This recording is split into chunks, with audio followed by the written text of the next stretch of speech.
Do you like is it fun? I'm sure. Do you do that? Would you ever do this? No, I have done that. Okay, yeah. I just pretended we were clapping. My hands are wet because none of your bathrooms have towels. There's no towel in the upstairs bathroom or the downstairs. Yeah, okay. I've bought towels before. I showed them, they just kind of disappear. Where do they go? I don't know.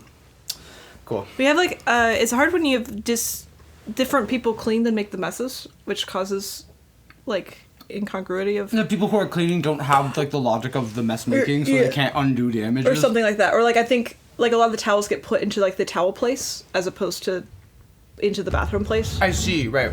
No. You find a towel on the floor and then you return it to like the source, like the warehouse of towels instead of the place the towel actually needs to be. Which is sensible, but... And then you clean all the towels and then you're like, how do we distribute these towels? Surely the bathrooms already have towels in them. And then no towels. Yeah. For a while we had troubles with soap. We didn't have so many of the bathrooms. But use a bidet. What? Use a bidet. I don't know why you have to wash your hands if you use a bidet and you never touch your butt. Yeah. Okay. So. I take... What is what's going to be problematic right now is like there was about 3 points today where we were like save it for the podcast and now we're here. I'm like no idea what it'll happen. I just feel like there's a thing where it's like I don't know why we're talking and then suddenly you say like a series of 5 words and then I feel aggressive about it or something. You feel what about it? Aggressive about it? Aggressive about 5 words and then that's a conversation begins from happens, there. Yeah. Right. And when you say I don't know why we're talking, is this every time you do a podcast or when you're talking to me in particular? No, you and me in general. Yes, right. Yeah, because there's almost like an awkwardness sometimes. Mm-hmm. You said it like the first time I saw you like in real life and you were like, I don't know what to say now. You know what I mean? Yeah. Which makes me feel scared. Yeah. But then there's other times where it's like last night. What was it? Okay, there were a couple things. So it was say something about... We're going to talk about status, obviously. Status. Why is Taylor Swift cool? Not cool. That's one of them. Mm-hmm. Are you like... So the problem in your brain is like...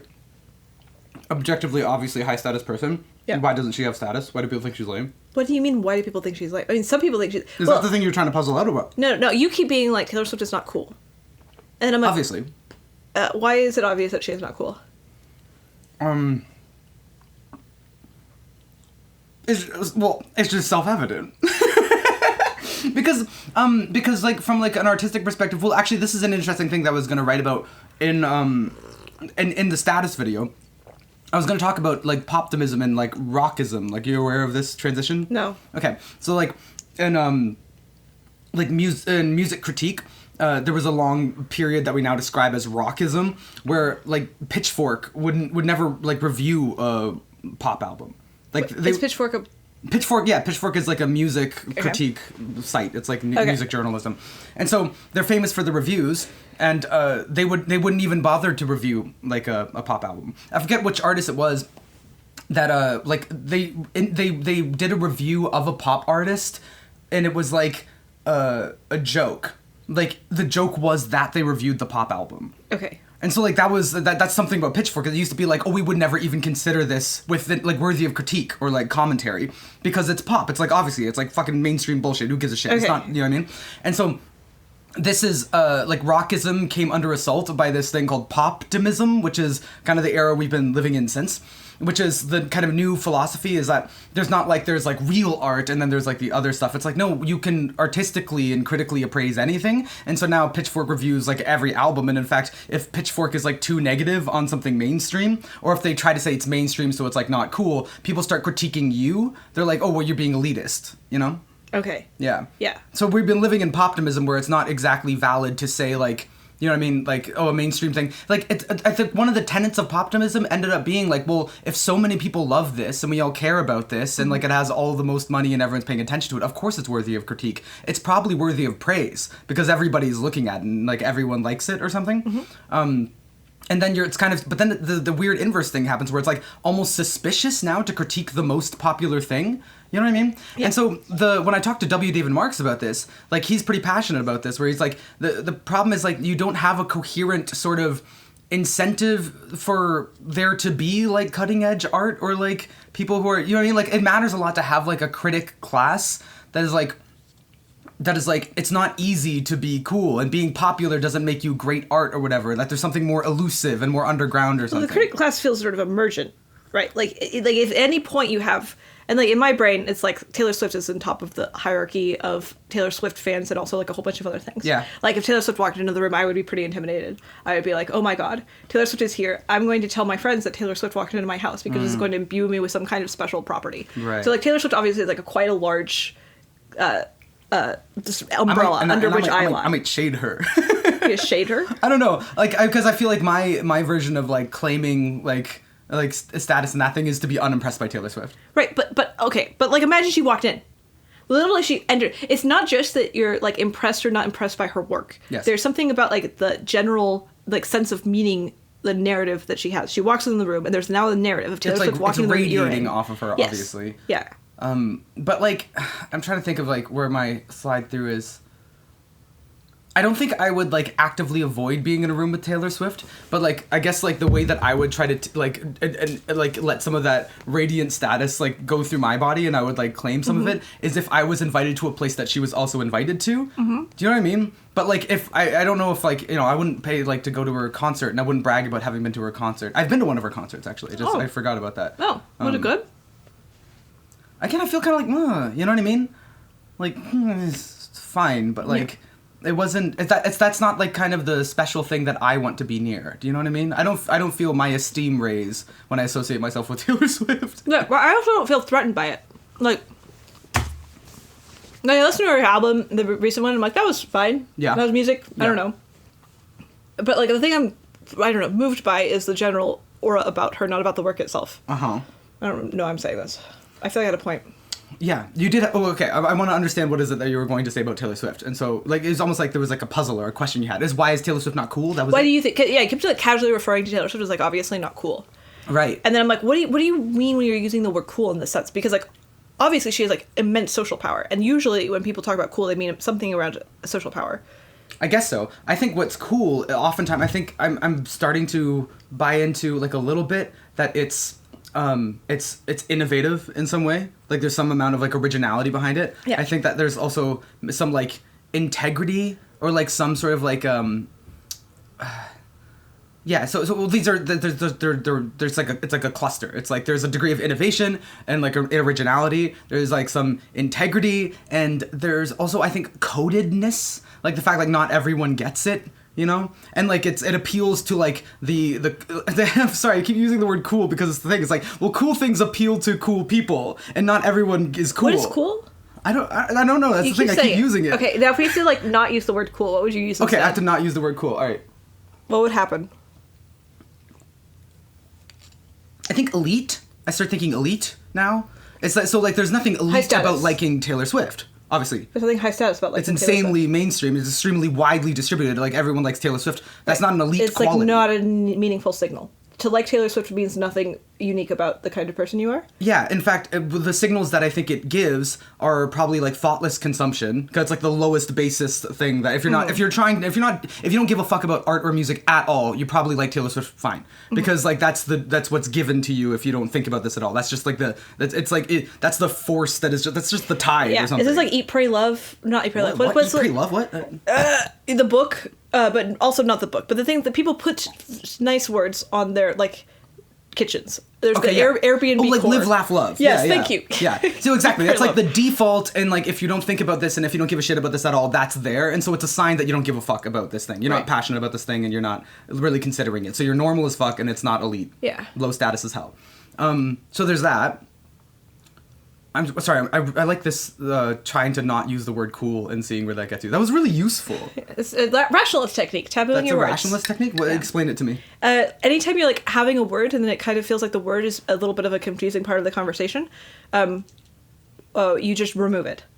Take it out and see if you can make your way through the same thing. Yeah, like what are the things that you are forced to use instead of the thing? It's like the classic example is like if a tree falls in the forest, does it make a sound? And some people are like, yes, it obviously makes a sound. And other people are like, no, it does not.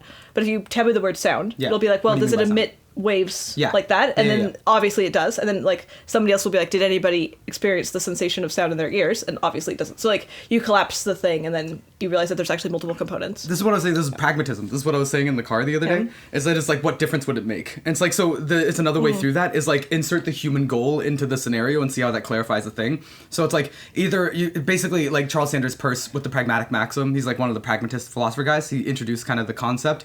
He was like, he would have been like, so the question is kind of like meaningless because it's not making a practical difference to anyone's lives. Right. And so just get rid of the question because it doesn't mean anything. Yeah. But then if you go like, well, like, why do you need to know? And then it turns into like, you know, it's like I'm trying to figure out like it doesn't emit waves like in the universe or whatever, like sound waves. And then it's like, you know, so if you insert the like, I'm curious as to whether or not like those waves are happening, then if that's your goal, you know what I mean? Then it's like suddenly the question has meaning because that would make a difference. You know what I mean? Yeah, it's attached to a couple other things like making your beliefs pay rent. It's like a lot of people like hold beliefs, but those beliefs have no actual impact on the world. Yeah, exactly. Which is partially why I like prediction markets so much. What's prediction? What do you mean? It's like a market over like a outcome of a belief. So it's like stock market for. It's like it's almost like, do you know people do that for when people are gonna die? Yeah, there's debates over the ethics of that in prediction markets, but yes. But the prediction market there's real money?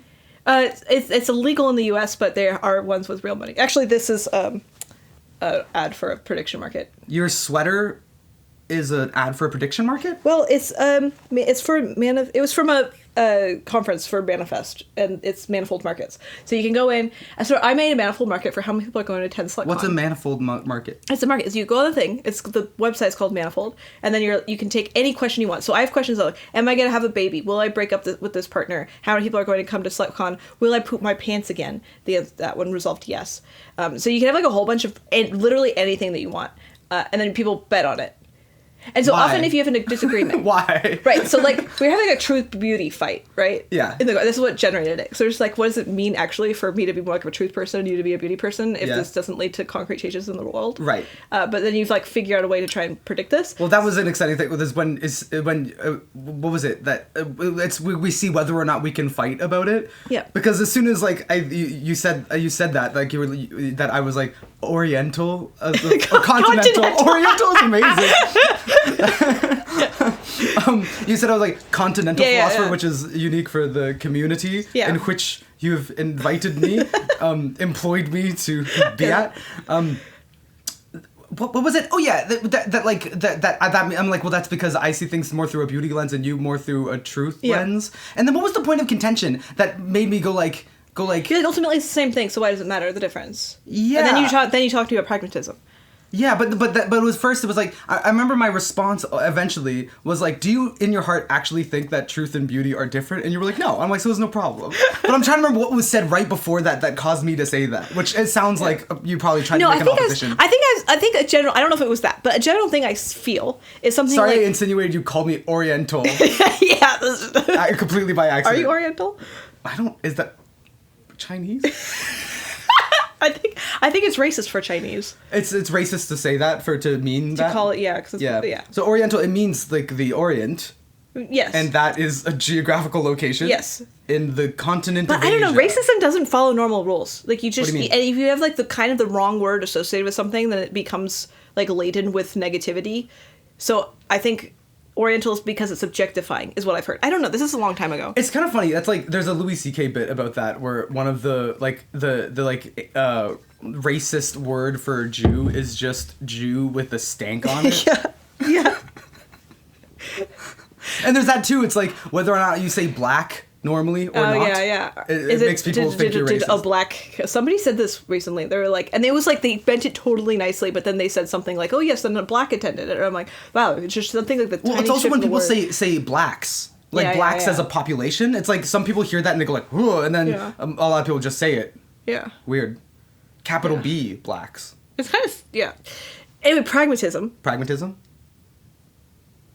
Is that what you want to talk about? Or do you want to go back to Taylor Swift? No, I did have a point. I remember actually this was coming up in the back of my brain a couple times talking to you, and then I was like, I should probably bring this up at some point. Oh yeah, prediction. I think like the thing that I care about. So like everything is like nice and beautiful and whatever, and you can make things feel good. But there is definitely a thing where you get surprised.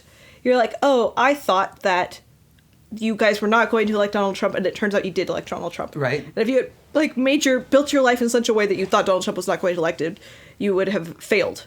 Okay. And so, like, actually, like, having a model of the world and then making a prediction based on that model and then having that model be falsified is, like, a really important part of the truth process. And this is what prediction markets are for, because you get to put money on the line and then it gets to hurt when you're wrong. And that feels... So what's like the goal of that? Is it so that you eventually become the type of person that makes exclusively true predictions? You never achieve quite that ever was a horizon, ever wrong. Something horizon. Oh, less wrong. You can never get very right. That's like wrong. That blog. Yeah, it's the blog. Whose blog is that? Is that you? No. It was originally written by Eliezer Yudkowsky. Hatman. Hatman. He was wearing a hat. I don't know if anybody watching this is gonna know, but yeah, he is known for wearing a hat, but he was wearing a sparkly yellow hat this time. Yeah. And a rainbow outfit. Okay, so that's Hatman's blog. He also wrote Harry Potter and the Methods of Rationality. That's the Harry Potter book. The fan fiction. The fanfic, yeah. Of, like, if Harry Potter were smart. Okay. Yeah. Okay, so that's less wrong. Blog. Yeah. And so, wait, no, so let's get back to our conversation. You want to be less wrong. Yeah, so you want to be the kind of person that makes predictions and they're true. Yeah. Like all the time towards the sort of like what is it called? Horizon? What do you call it? An ever shrinking, ever something horizon? Event you never horizon? quite get there. Yeah. But like you're trying to just get as close as you can. Right, yeah, it's very dangerous to claim that you have made a thing. But you can in fact just reduce the amounts that you're wrong. And to me, I find this quite beautiful. Right. Like there's a thing of like something outside yourself, like, oh, I'm no longer being subject to the kind of constraints of my own mind and the world model that I find myself as a reaction. I'm going to, in fact, like, in some way let my ego die and step outside and find all of the ways in which, like, I am different from the thing that's elsewhere. Yeah, you're immersing yourself in the world. So this is just like Platonic philosophy.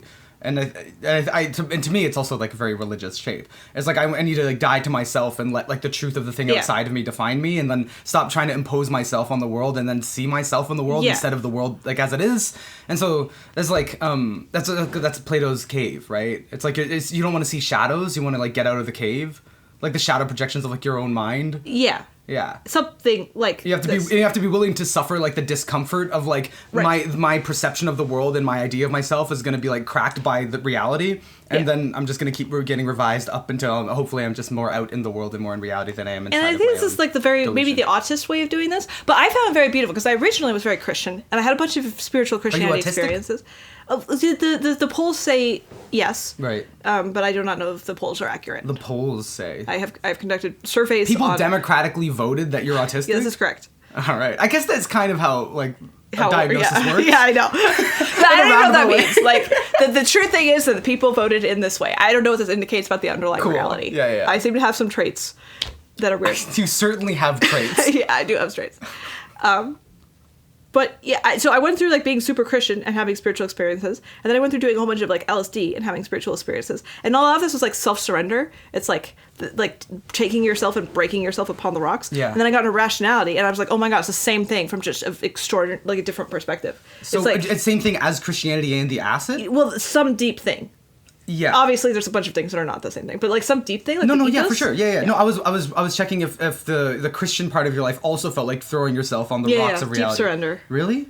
Well, but I had like different Christianity than you. I don't know. Yeah, for sure. No, I understand. Yeah. But that's how it felt?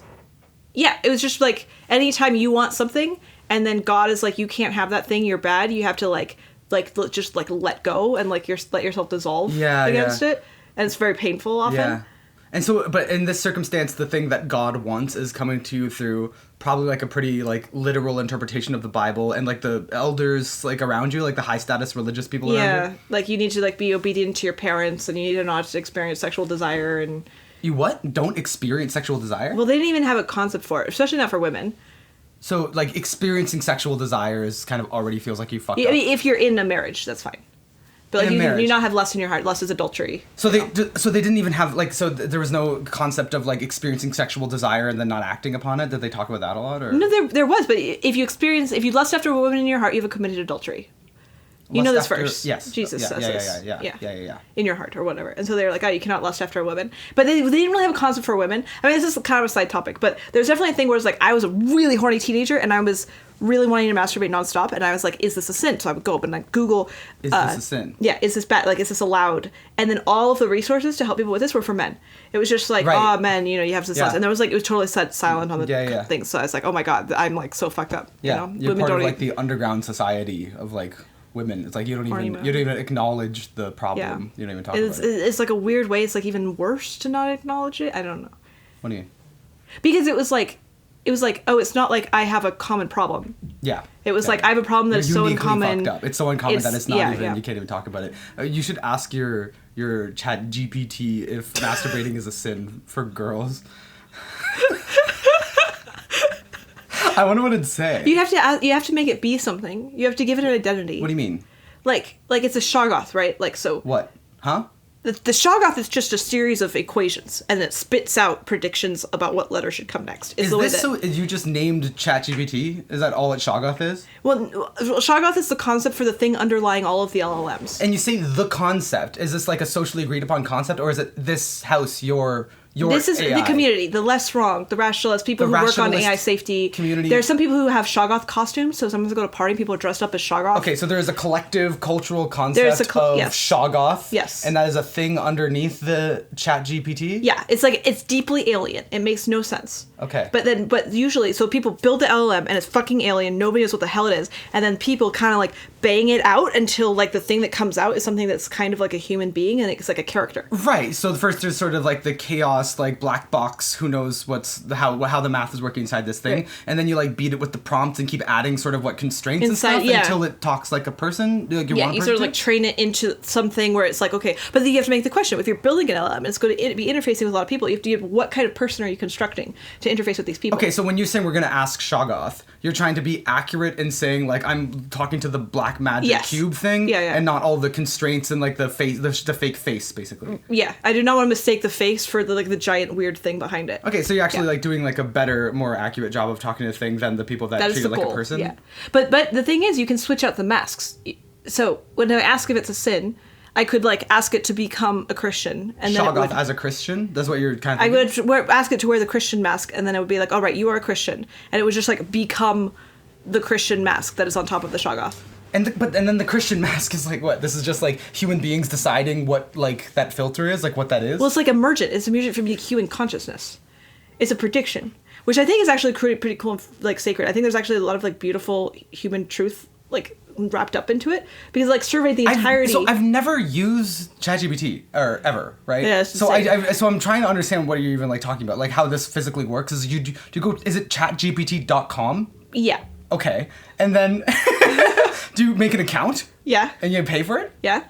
Okay, and then so you say. If you say hi Shoggoth to it, does it know what that is? It probably would know what Shoggoth is, yeah. Okay, and then when you say... It probably knows who you are. Really? Do you think so? Yeah, I could ask it to describe you and it would tell me. Is that better or worse than name searching yourself on Twitter? Well, I think it's usually better because it's coming out of a nice face. They beat it into a nice face. No, so you're saying it feels better. To read, yeah. Yeah, but I mean, like, is it morally, like, cosmically better or worse? And I was actually kind of just asking myself, because I'm like, again, it seemed like the cube of food that we ate earlier, where I was like, this is so evil, because, like, I want that, you know what I mean? And, like, but that feels like falling in love with, like, the shadows on the wall instead of dealing with reality, which is, like, I'm a human being, I should eat a meal. But I don't know, there's a part of you that wants to fall in love with the shadows on the wall. Sure, yeah, but I don't think that's the right thing to do. I don't understand what you mean by right thing to... I think you have like a conception of morality and rightness that I don't deeply understand. Really? Yeah. I feel like so do you remember that the person that at my lecture at the SlutCon when I mentioned you, they said that it raised your status? Yeah. I feel like I raise in status every time you like, I don't understand you. Yeah. Why?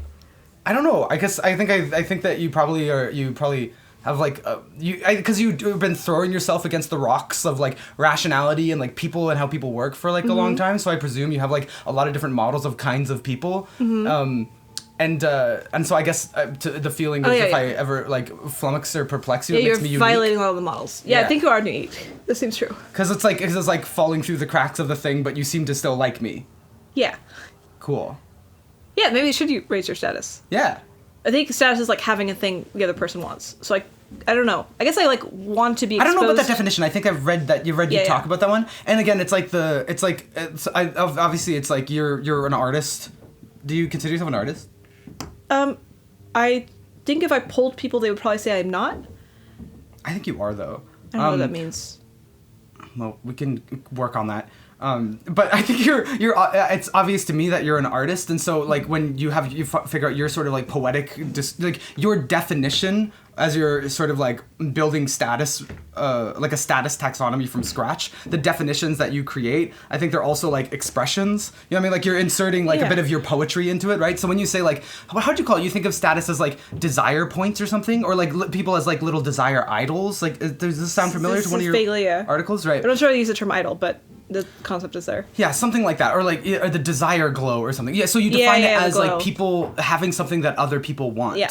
So I don't know how I feel about that definition, but I think it's like really poetic and emotional and evocative, and like I like the visual, and I don't know how I would like define that as right. But like okay, so you have like a unique set of points, right? You are like violate my expectations in a lot of ways, and the thing that does it in me is like generates curiosity, which is very pleasant. And also you say things that are useful sometimes, like that one time you gave a talk and then I felt like I learned something, but I didn't know exactly what it was. And this is like novel. I want to ask about that again because that was the best review ever, and I want to unpack it. Yeah. Do you want to do that right now? Kind of. Okay. It's that you... No, wait. Finish the thing you were saying. I forgot. Fuck. Okay. Oh, wait. No. Because, like, right. So I'm describing traits, right? And I'm saying these traits, like, the reason these traits are nice and the reason I think that you feel like this is your status is because it's, like, generating... Like, you are a source of positive feelings for me now. Yes. And if I want more of those positive feelings, I have to go to you to get them. So and you have some kind of power over me. So I have, like, positive... Make Aella feel positive feelings in my body. And I'm like, that makes me feel high status because I have a thing... Well, now it's like basically I want something from you. Right. And then you have the power to give it to me or to withhold it from me. Right. And so like if I want, so like for example, I could put me in a dynamic where I'm like, oh, if I want to have more of this, I have to like generate some kind of thing that is useful to you. Yeah. To like incentivize you to engage with that. Right. So I get more of the things that you have. So it's domination, it's power. Like making someone feel pleasure is power. Right. But it's because you have something I want. Right. Like ultimately it comes down to like desire. Cool. Yeah. Okay. So then, okay, that makes sense. So then it's okay. Then want to go back to Taylor Swift for a second? Like, so she has something that people want. Yeah. Which is what? Like everyone's attention, all of the money. Well, at some point it's self-sustaining because she becomes a symbol. Yeah. Like if Taylor Swift walked in here, I don't have any particular direct interest in Taylor Swift herself. Yeah. But like it would be interesting because if now I become a person associated with Taylor Swift, which is a very in-demand position. Yeah. Like millions of people would love to be the kind of person that it gets walked in on or whatever. Yeah. And so now people want what I have. Right. And like I could in theory have the power to like swap positions. I could be like invite someone over. Now it's like my friend could be like, hey, you want to come over to the house? Taylor's here. Right. Okay.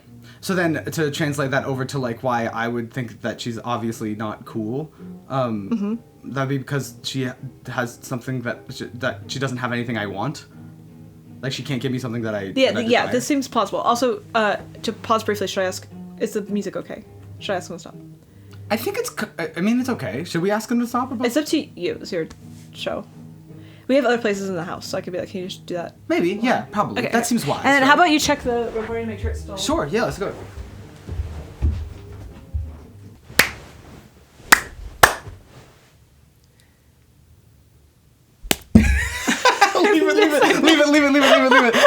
Leave it. I was sitting that. Oh, no!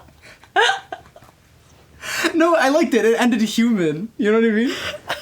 No! You don't like that? No, just the human word again. Oh, but it's fine. Okay, before we get fucked up, Taylor Swift. That was an independent, I just said human and you recognize something and your reaction was, no! I don't know, there's something like, I've kind of, like there's like a, I keep having the sense that you're trying to drive a car and I'm trying to crash the car. Yeah. Often. And I had a little bit of that sense. That's really fun. You were like, no, it's like a thing. There's like sacredness in it. And I just wanted to like profane all over it. That's so funny. Yeah. That's so funny. Yeah. Do you want to think about what that is? I don't know. It feels like I'm trying to sacred something that you're like, stop trying to sacred that thing. I think I just have like a unsacred urge, like knee-jerk intuition or something. And is this like related to when you're like, there's an idea of morality that I keep referring to? It's like when you're like detecting something when you're like, yeah, that's really funny.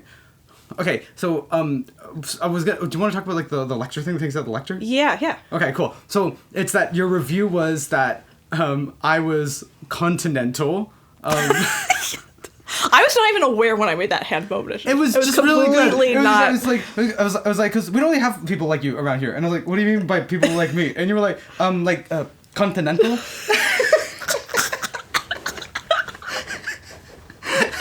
and then I was like, what'd you think of the lecture? And you were like, for a while I didn't know if you were saying anything, and then at the end I figured that something was said, but I couldn't figure out where it was said. Yeah, it's like you kept like not making points or something. Do you know what I mean? No, I'm not sure what that means. That's exciting to me.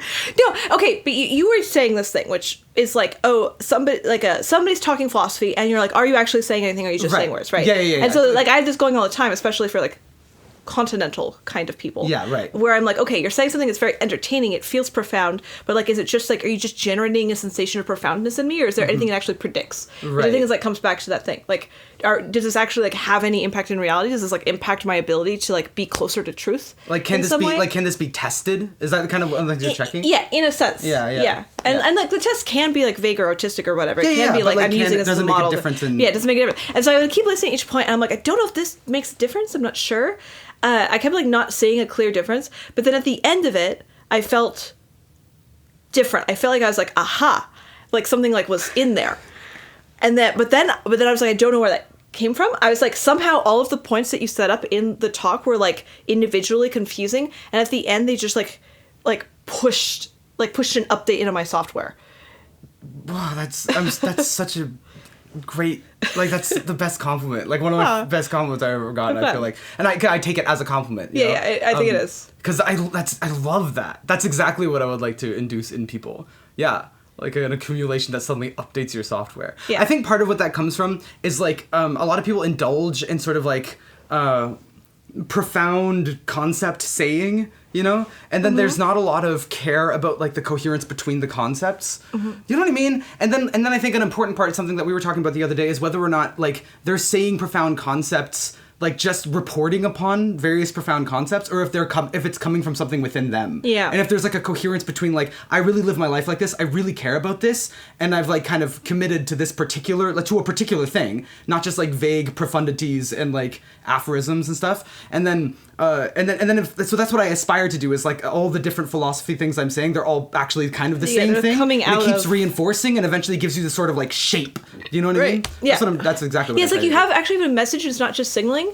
I think a lot of the times people do this kind of thing at signaling. Like I was telling you about this person that I knew recently where they say a lot of very profound sounding things. They go on podcasts, they're relatively well known, but then like, I don't know, I kind of like, when I really squint at it, doesn't like seem like they're really saying anything, and they sort of just regurgitating stuff from other things. Yeah. And I'm like, is this yours, or is this... And I think some people learn that they can do high status signaling maneuvers if people are listening to them talk.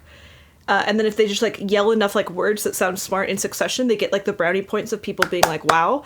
This is something that made me afraid. It's because I was working on a Jordan Peterson video. I still am. And I got pretty deep into it. And so eventually I went and saw him speak live. And it's just a sad thing that it's one of the things I've gotten from my extensive study is like a really large value that he provides as like a public intellectual is being like your job is person on stage saying smart things that the audience doesn't really understand, but it validates that this is a smart person. So when they say something you do understand that's generally kind of more political or like a little jab or something, then it's like smart person agrees with me. Right. And so I'm enjoying like warming my hands by the smart person being smart fire without retaining any fucking thing that they're saying. Yeah. And I was like, this is a very dark like vision of what my future could be, and I don't want to be doing that. And I feel like I did do a little bit of that on my lecture tour, which is why I felt a little bit like, I'm like, I gotta figure some shit out. Why did you do it? Why did you end up doing that? Why did I end up I think it wasn't on purpose. Yeah. I think what I ended up, I think it was out of fear. I think I was afraid of, I am somewhat afraid Not the evil part of me that we're talking about. Like that evil part, not afraid of this quality at all. But a part of me, the very like human part. I just said that to bother you. Yeah. But really, like a more human part of me. I can feel the intent coming out of it. But a more human part of me is afraid of a human part of me is afraid of the part of me that has just like cult leader charisma and can really like program people's brains. Yeah. And like get them to like, it's afraid of the part of me that can sloganeer. In one of my videos, I said, we are on the side of art. And I kept repeating it, and I did this thing, and then I did that, and then, like, people started, I was like, if I let this fire keep going, like, if I repeat this a few more times, and I validate it, this is the shit that people will tattoo this on their bodies, you know what I mean? Mm-hmm. And I was afraid of that, because I was like, is this the right thing to, like, launch into people's, like, is this the right meme to launch, and let it just, like, who knows, you know? And so I actually nipped it in the bud. I on purpose just, like, stopped saying it, and it still like echoes out. And I'm not saying it's bad, of course, if like if it means something to you and if you're using it and if it's working and all that, but like I'm aware of that quality. And so on the lecture tour, I think what I did is out of fear for the immensity of the sensation I was experiencing of like filling up rooms of hundreds of people, and I knew that I had that power and I was in the position, that was the moment to do it, is I think I retreated into trying to be really correct. And I just said a lot of true information about history and philosophy. And I worked really hard at like making the information kind of like accurate. Is it so that you would be above criticism? It's that I will just like be correct and say correct things without doing the sloganeering thing. As I'm just gonna give information and then do with it what you will. You know what I mean? I kind of backed off of that saying here's the point. Overcorrected. Yeah, exactly. Yeah, maybe. You pulled down something that was true, a voice that you wanted to say, because you were afraid of controlling people too much. I just didn't use all like the history and philosophy research in my moment there to actually program people with something that they would remember and understand and go and use practically in their lives. I think I retreated to just being correct and entertaining, and I was like, that's good. And then let people will analyze, and people will kind of they'll extract and discuss and then sort of extract. Here's my lesson I'll take from it. And instead, I think that was me neglecting a key responsibility of the night, which is the programming bit. Is give them here's why I'm saying this to you. And so anyway, accepting to come to SlutCon and doing the Kill the Internet summit in San Francisco this October of 2025. Mm-hmm. That was my attempt at like trying to speak in front of not totally familiar audiences, because it included other people's audiences, although there was a surprising amount of people like in this community that are into me. Yeah. But that was me trying to like do a lecture where I say the point and like I do the thing that you said better, right? Where it's like I like the build up and then you're programmed with something and then you like actually remember kind of what the lesson is. So you'll notice like at the end of my thing I was like literally kind of like here's the lesson a little bit, you know? I feel so afraid of doing that. What do you mean? Here's the lesson? Like in a lot of the writing that I do, I usually try pretty hard to be like, I'm just saying things, it's just a frame, take it what you will, I'm not. I know, yeah. It's like the feigning low status thing. I got offended. I feel like I'm afraid of like controlling people. Yeah. If there's a way where it feels like unloving. That's true, but you do control people. You know that, right? Like just by your aura. I have strong influences that I do not fully understand. Yes. This is true. Yes. Yeah. And so you actually said this to me earlier though, right? Like that that when you try hard to like not control people, in some ways it makes it more awkward, or there was some really close analogy. I think it's different. I think this is a status thing, right? So like in a social situation. Wait, say the thing that I just incorrectly remembered. I want to remember it. Like when I was trying to act as though I was low status, this became uncomfortable for both me and others because so someone's like fanning out. Yeah, and I'm like, oh no, I'm thank you too, or you're great too. Yeah, exactly. Also. It's like more coherent if you're like, thank you. Yeah, like maybe I've told you this before. I don't remember, but like, so I went to Vibe Camp, which is like a internet show up, whatever. And the first time, this is like over the course of a couple of years, so I kind of went to the same community as my relationship to fame was changing. And the first time, I was like really comfortable with fame, and I was like, don't look at me like I'm special, sort of. Yeah. Thing. Because being special is very vulnerable. People can yell at you more when you're special. So I like tried really hard, and I had a really uncomfortable time. And then the second time, I was like, you know what? Fuck it. I'm gonna be a celebroid. Yeah. I went and I got like my fanciest outfits that were just really flashy. Yeah. And I just went around and I was like, you know what? People are indebted by talking to me, or it's like a favor that I'm doing to them. And I think it was just better, more coherent experience. But it's like really comfortable to like decide that or something. It is, and I think that this to me is also a close analogy to the like, I don't want to control people. I don't want to say what I think people should do, and I don't want to make my point very clear. I want to just give like information and be like, and maybe it's not this, maybe it's anything or whatever. To me, especially in like the online, in my version of this is also like, I think it's like a lot of like YouTubers and influencers, but I think it's a lot of celebrities now, is they go like, and I don't know, like, maybe something else, you know what I mean? But that's like undercutting basically like the responsibility of just like saying, here's what I think. I'm not sure. So I feel confused about this because I think there's like a thing that you do which does not give me the ick, where you are very strong about what you think. Yeah. And I think there's like something good, which is like, this is what I believe, and I think it would be good if you believed it too. And like, if this is a true fact about you, I think this is like good to say it out loud. Say that. What was the last thing you just said? What? If it's a true fact about you, it's quite good to say it out loud. Like that I think this is good. The fact being like, I think this is good, and I think it would be better if you believed it too. Right, yeah. And I think maybe you should believe it too. Yeah, right. And I, like, if this is like a true fact about you, yes. I endorse you, like, literally just saying this. Yeah. And I think it's probably true that a lot of people shy away from it, possibly me. But also there's a thing where it feels like the thing where you're denying, like, a status interaction, IRL, feels different from the kind of thing where you're trying to make people believe something. Okay. Like, in the status interaction, like, it was just true that I had more stuff than the other person wanted. Right. Like, the person wanted more from me than I wanted from them. Yes, right. And that's just, like, unambiguously true, and denying it is weird. Right. But, like, if I am talking or communicating a point, I don't know if there's inherent truth that, like, I have something that they want in some way. I don't know. It's like I have a view of the world, and they have a view of the world, but I don't feel confident that if they took on my view of the world, they would be better off. Right. Yeah. And maybe that is coming out of some sort of cowardice in a way. Well, I mean, view of the world is kind of like it's an intense way of saying that. View of the world. I'm thinking about it.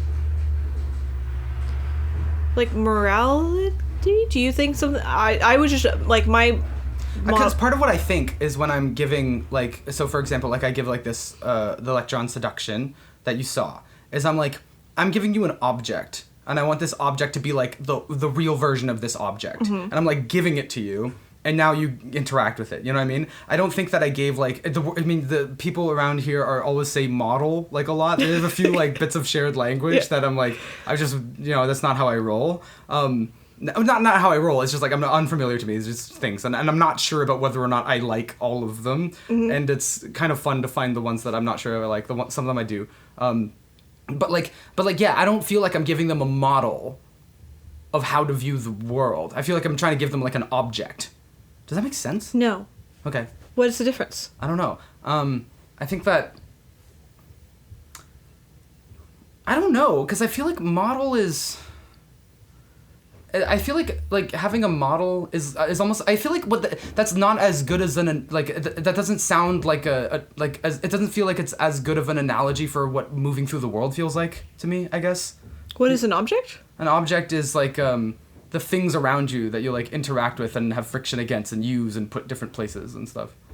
I think like the term model is trying to evoke something like a separation between the self and the thing that you're viewing. Right. Like, so I'm not looking at the world, I'm looking at my projection of a view of the world. Right. So the models is like the it's kind of almost like the mindfulness thing where it's like, think of like your feelings through your body like they're trains of a car passing by, and you can choose to get on one or not choose to get on. Now pick one of the cars and like look inside of that. And it's like this is teaching you to like distance yourself from the emotion or the thought that you're having. Well, I think it's distancing yourself from thinking that you have it. You know, and I think this like ties back to like the thing that came from Christianity and LSD and rationality, which is something like dying to yourself. Yeah. Like I do not it's something there, and I am often blinded by what I think is the thing out there because I don't want to see what it is because I'm like trying to make up a story that makes me feel good. Yeah. And so saying a model is like acknowledging that. It's that makes sense. But then like I think I guess part of what I get, and this is similar to what I was saying about like taking the risk and responsibility of like sloganeering and like saying the thing, and to me it's kind of like being an object. Is the thing is you can have an object. Do you know what I mean? No. And do you know what I mean? Because like I think that like if I think there is a true experience that I have and that other people have is where sometimes it does feel like you have it. You know what I mean? What is the thing you can have? Well, like you said, it's like when you have just models, it's like you never have it, like the true interpretation or the best one. You know what I mean? Or like the right thing or like the necessary thing. The thing when you're talking, I imagine having a belief with no doubt. Right. Is that what you're talking about? Kind of, but like I feel like that is kind of like, but not in like a definitional way. So you've had let me know if this is too abstract or it gets confusing. It's interesting to watch you like wrangle me. But like when you do partner dancing, right? Yeah. So when you're doing like a really good dance, when it's a really good dance, there's a little bit in your body like a belief with no doubt. Do you know what I mean? Like there's like a full sort of like, you know what I mean? There's like a discovery of the thing that I want to do. Yeah, and that thing is one thing. It is not an option. There's a true one. Yeah, I think. Yeah, I think that's true. That's an experience I think that people know, is that the feeling where you're like, there is a truth here. Right, but it doesn't feel like a belief at all. It feels like a discovery. It feels like the voice of God. Yeah, there it is. Yeah. Yeah. But that feels like different than a model. Yes, I think it is different. Okay. So when you're saying object, and what I'm trying to give like when my lectures is voice of God, not a model. You know what I mean? Right, but you are giving a model though. What is the model? What can you explain to Look, me? you argue crunch me into your fucking weird culture? Sorry. What would you say the model that I'm presenting in that So lecture in I think there's like something that art does, which is like generates a sensation, and I think that sensations are true. Okay. Like sensations are not models. Sensations are unambiguously, in some sense, the voice of God. Okay, and that's like a discovery. It's coming up inside of you. Like you don't decide whether or not you sometimes like think something is hot or that you're afraid of something. Yeah, that's just a feeling that you can be objective about, and that like it's in you. Yeah, in some sense, like, and so that's not a model. I think there's like, roughly yes. I think there's like some things I can nitpick about it, but let's go with this for now. Okay. Yeah, in general, yeah. And so, but when you're talking on stage, you are definitely. You said things about like seduction and eros and the Protestant Reformation of 1517, which was really excellent. and you were pointing at a thing. You were pointing at a sensation, but then you had a bunch of like constructs that you're like putting in the air to generate the sensation. Right. And like the constructs are not the sensation.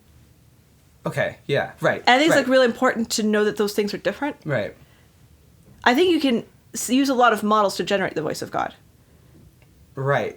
So you feel like the sub points of the lecture were kind of like me presenting models? Is that what it... Yeah, you were like, here's a way to look at the world. Here's another way to look at the world. Here's like a contrast between these two things. Right. And like here's a pattern thing. Right. And then I was looking at it, and then suddenly like I got like, oh, there's a voice of God in there. Right. Right? But it's like different from the thing that you're saying. In the same way, like I was saying, it's like looking at all the points you were making, and then I was like evaluating them. Yeah. And I'm like, are they making claims here? And then suddenly like there was a thing inside me at the end of it. Right. That's pretty cool. And I think it's like, I think a lot of bad things happen, or a lot of danger, or people like make mistakes when they confuse us for the same thing. So the like model building, like look at these different things, and then there's like the feeling of like some kind of like truth and like an alive truth or something.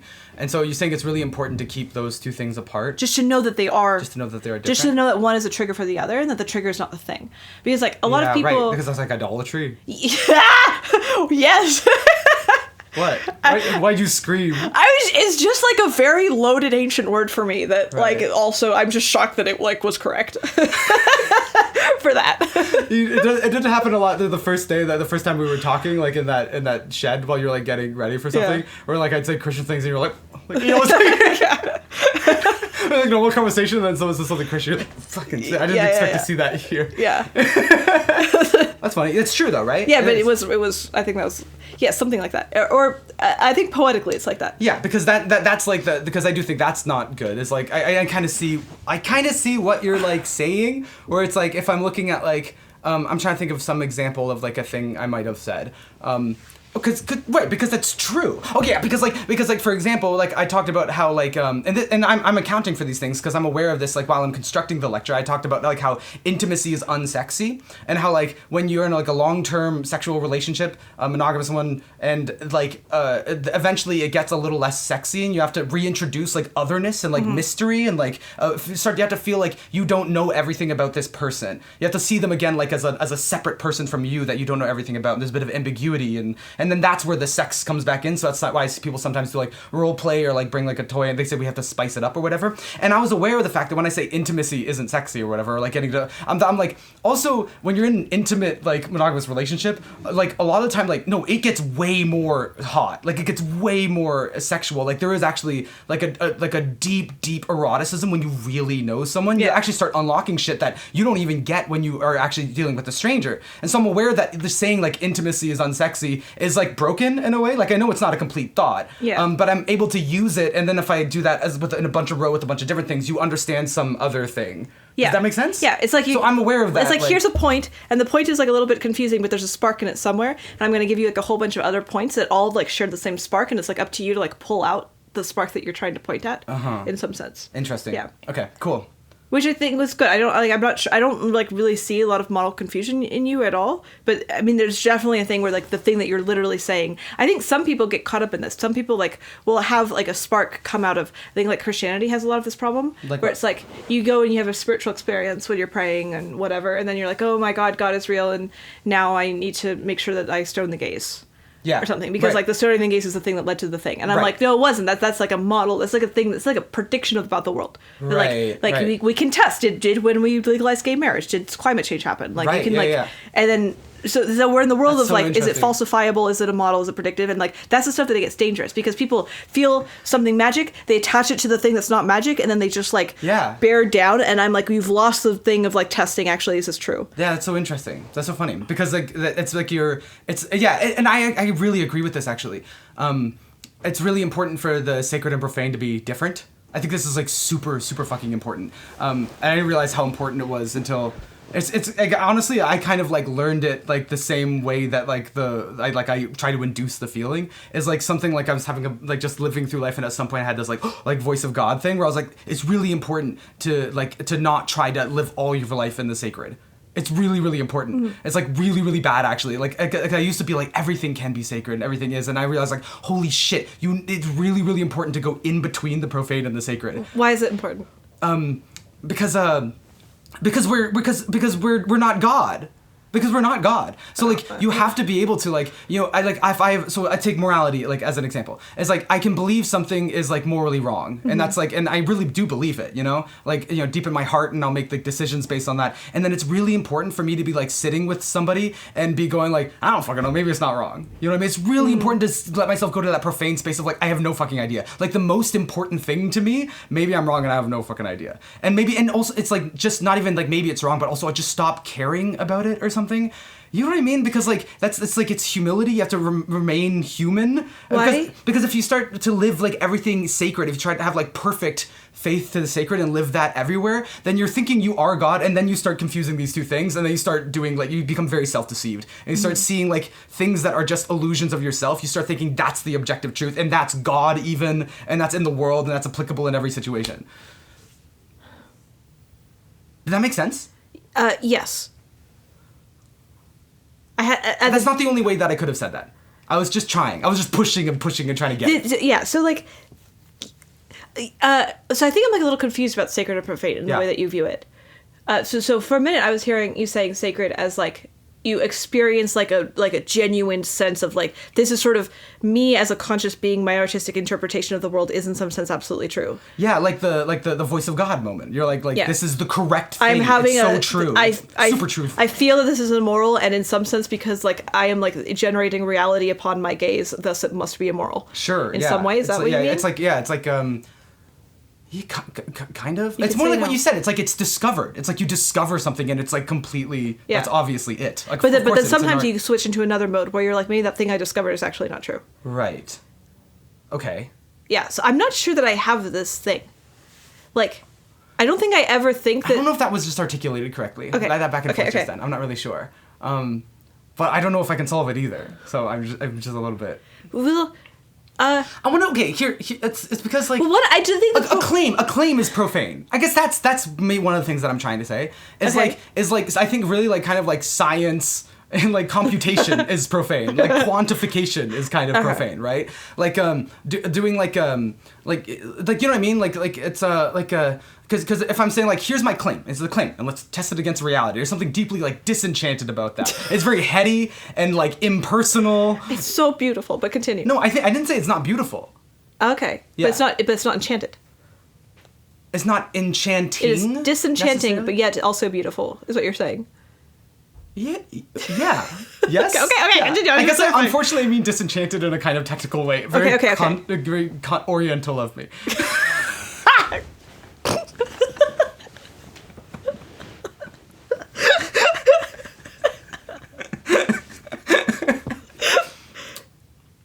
Laughter is sacred. Like when you're laughing at something, you don't think about whether or not you're gonna laugh. That's like discovered, and it's like inarguable. It's just like not self. Like self, like division between self and not self goes away. Yeah. And non-dual. Yeah, it's non-dual. It's non-dual. Non-dual is sacred?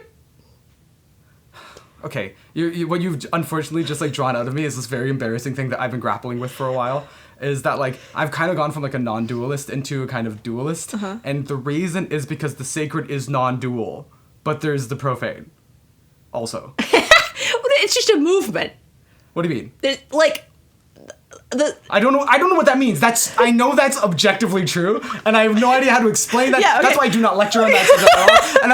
And there was a time in my videos you watched them, I was super on this non-dual everything is sacred thing, and I kind of quietly like I think I just discovered that is like it's true, and there's also but you need to also it's also profane, and we are dual, even though the sacred is non-dual. Yeah, but I think there's a thing where it's sort of like everything is one except for this thing. But everything is one, except for this thing. But then everything is one, except for this thing. But the thing is, it's just like the infinite pattern. The thing is just movement. You are moving from dual to non-dual. I disagree. I think this is a profane framing. Oh, okay. I'm serious because you're saying like, oh, that's just though depending how you look at it. Like this is you're making it models. You're like the reason that it's everything is one thing and that everything is two things is if you change models. That's basically what you just said, right? I feel so offended. Yeah, but it sounds right. Yeah. Yeah. And so I don't like because that's profane. I think that's profane. Yeah, it's to think like, it's just models. We're literally there's no way we can escape the models because we're just fucking wordsing at each other right now. Like we are just exchanging symbols. Yeah. There's no escape of the exchange. Claiming things are non-dual is that's not true. We're not just exchanging symbols. What are you talking about? Because it's just exchanging symbols as if we're just exchanging information. Like that's a purely conceptual thing, but we're bodies. Yes. We're having an experience. This is like a full like human, and it's also a personal experience. So that's not just data flowing back and forth. We're not just flapping symbols at each other. That's what you do when you talk to your fucking Chat GPT. That's symbols. I think Chat GPT is kind of. This has the opportunity for the sacred to exist in it. We had the laughter earlier. That wasn't just throwing models at each other. You can't say that. Yeah, I can.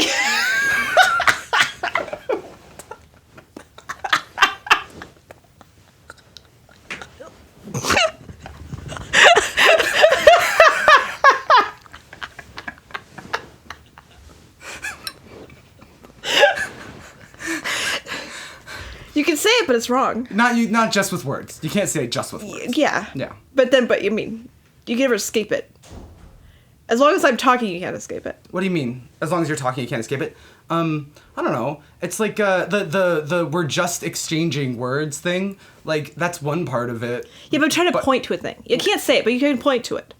I can't point. What say it? You can't like say the thing, but you can point to the thing with words. The finger pointing at the moon. There's no way I can ever touch the moon, but I can point at it. And I don't know if I agree with this because there's a lot of things like there's because like with like wit, right? Or the fact I just made you laugh, right? Yeah. So it's like, was that me pointing at something? I feel like that was getting something. Closer. That was something. Yeah, but I kind of I have like the sense that words was part of it. Any particular thing that I directly look at. Yeah. I don't know what I'm saying right now. Right now it's just so shit fun. Coming out. Okay, this makes no sense. I love this. But I have like the sensation that like anything that I look directly at that becomes a shape. It has form. It is a word. It is like a concept. It is an image. It is like a symbol in some way, which stands for something else. Everything you look at? Everything there is a standing for something else. You cannot. Yeah, everything is in relation. I don't agree. Like this is I don't sort of agree. what the, I don't agree. the nature of thinking is. Like thinking is like realizing a connection between two things at like the most fundamental level. Okay.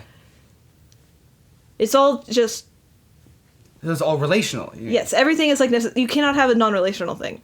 So I agree. Which is kind of non-dual. I agree. Dual. It's dual. Sorry. I agree. It's also Trinitarian in a Christian perspective. Is that Ugh. this relationship? I think even at the oneness, it is relationship. I agree with that. I agree with that. Okay. But then it's like everything is relational, but like it's also like one thing, right? Yeah. So like okay, and but you can't just say that. Emergence, right? Like there's emergence. Mm-hmm. There is like a one thing that's a real thing that is kind of like that is not just it's greater than the sum of the parts. That things are in relationship with each other. There's almost like it's like there's a thing that is like your and my relationship. Right? Yeah. And that is something that's somehow more than just you and me. It really is like a thing. You know what I mean? And so yeah, it's in relation, but also it is a thing. Yeah. Right? In the same way, like a music is a relationship between the music player and the recording, and the music does not exist if you have either in isolation. Yeah. Sure. Yeah. So there's emergent things. Mm-hmm. Okay. I don't know where that leaves us. So wait. So but when you think that everything you look at is a symbol. I don't. But there's also the experience. There's also the actual real thing that's here in the world. Right, but your consciousness is in it. The world is in it. Other people, and the next moment's like you and me, like our personalities, like the people, we're in it, right? Like both of our consciousnesses are inside of a thing. So there's a real thing here, right? Yeah, I mean, maybe we just have different. What? I would love for you to finish that sentence. Methods of experiencing reality or something. But I think the thing that I'm trying to say is something like anytime I try to point at a thing as it cannot be it. Like the action of like pointing at the thing. It like changes it. It like causes it to be a symbol. It causes it to be a symbol. Which is in some way where I'm like, I cannot speak to it with words. You cannot say it. Okay. As soon as you say it, we've lost it. Maybe. And it's there. I don't know. I don't know if I totally agree. Well, and maybe I'll use pragmatism on this, right? Okay. Because like it's if that's like and I understand what you're saying, which is hilarious because I don't know if I understand like what I'm experiencing, but I think I do understand what you're saying, and I recognize it. But like to use pragmatism, I think that like if what we're talking is so like we'll never see reality or something, and like we'll never have that thing, then I'm like okay, that's irrelevant. Then I just downgrade. I'm like so this is reality. Oh, I don't think you never see it, so you can never say it. You can never say it. Yeah. Okay. That's all. All right, sure. Okay, whatever. Sure. I'm gonna just concede this point. Okay. I don't even know. Me neither. So, anyways. Taylor Swift. Taylor Swift.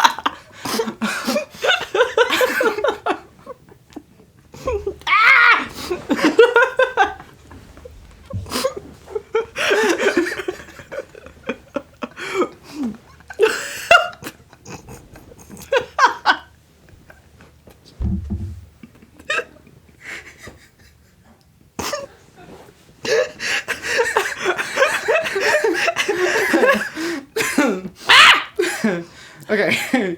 Do you want to talk about Taylor Swift? I don't know. Do you want to talk about status? Okay, yeah. I like status. Maybe that would be like kind of relaxing. Yeah. I think that would be nice. Let me calm down with it. Yeah, that would be nice to calm down. Which one of us is higher status? What do you think? I was you first. Actually, I'm not sure. Do you feel? What do you feel? I'm not sure. I think it goes back and forth. Yes. I think I don't know enough about you. It's objectively you, right?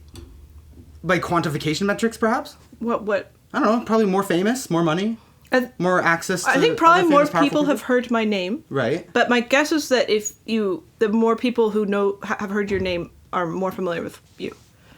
Is my guess. The more people who have heard... Okay, so if you think a lot of people are passing familiar... So you're Taylor Swift. I'm the Taylor Swift. Clearly more high status.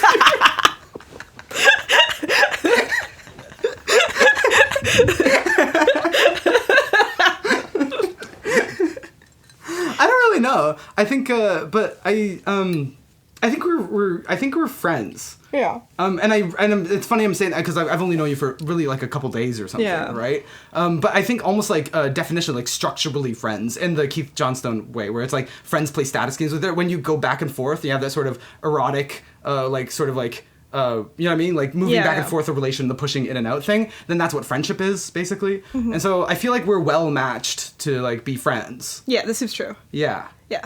Yeah. I just kind of wanted to try asking the question because I don't think I've directly asked somebody that question before. And the truth is, if I'm ever going to do it, probably it would be now and to you. This is what's so crazy. Is like, so one of the things I get concerned about with, and I wonder if you ever think about this.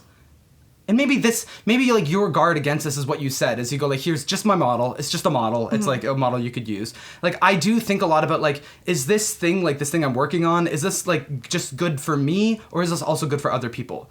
And like, is this like, you know what I mean? Like, so when I really got like idea hold by this status thing. Like, really, that's why I call it the dark grimoire of status. It's like you start looking, I can't stop reading it. You know, like you pick up the orb that has like Sauron in it, and you're like, fucking, you know what I mean? Yeah. And then you can see it in everything. Yeah. But like, you know, people hate it. Yeah. Like people hate when I talk about this. Your sister told me yesterday. It was like she just came through. She was like, I'll go to bed. I'm like, yeah. And she was like, okay. I thought I'd just like leave you two alone to like talk about like whatever you were talking about. And I was like, yeah. She's like, this is why I gotta move out. Just like all this status shit. She's like, I can't. If you can't live in a house, everyone's always fucking talk about status. It's so sweet. Yeah. But like, but it is true that like, I want to talk about it, but like, I can't seem to successfully do it, or sometimes it's just unpleasant for people. And so it is funny that like you're the only person where like asking that question feels weirdly comfortable, because I feel like you already understand something. Like you've read the Dark Grimoire, so like we could talk about this. Yeah. Do you know what I mean? Like, which is why I initially reached out to you, Yeah. because like I was becoming one of these motherfuckers that's read the Dark Grimoire, and to the point I interviewed W. David Marks, and like it's one of the only people I can talk to about this. Yeah. And I was like, I want to talk to Aella just so I can talk to someone else that's seen the eye and the orb. I think, well, so part of the reason I feel okay talking about this is because I believe that fundamentally everything is okay.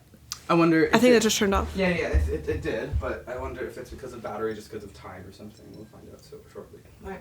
Yeah. Oh shit! You know what we get to do? Right. I have to do a call in 40 minutes. That's perfect. We'll do this for another, I don't know, like 20 or whatever. Something. That's not fine. Or max. I do not trust our ability to follow times. Okay. You can say what you want, but maybe I'll set a timer for when I have to go to the other call. Yeah, sure. Okay.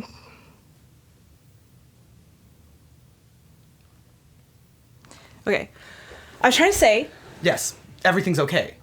Yeah, everything's that's like an and if axiomatic you get thing. like a piece of information that makes things feel like they're not okay, then you just haven't gotten enough pieces of information. Okay. So like status is real. We're already operating under the status rules. Knowing about the status rules cannot hurt you more because you're already under them. I generally agree. Yeah. I think the truth will set you free. In general. In yeah. general. It's good. And so like It's gonna be okay. usually the problems that people have with it are like coming to terms with the fact that you are not like the mythology that you thought you had. But how much really normal like cognition and like emotional regulation involves some degree of like self-deception and deception and like repression. It's something that I'm kind of curious about, because like that's what I was one of the things I was saying to you last night was like, you are unique in like your like, I want to get destroyed in this, you know?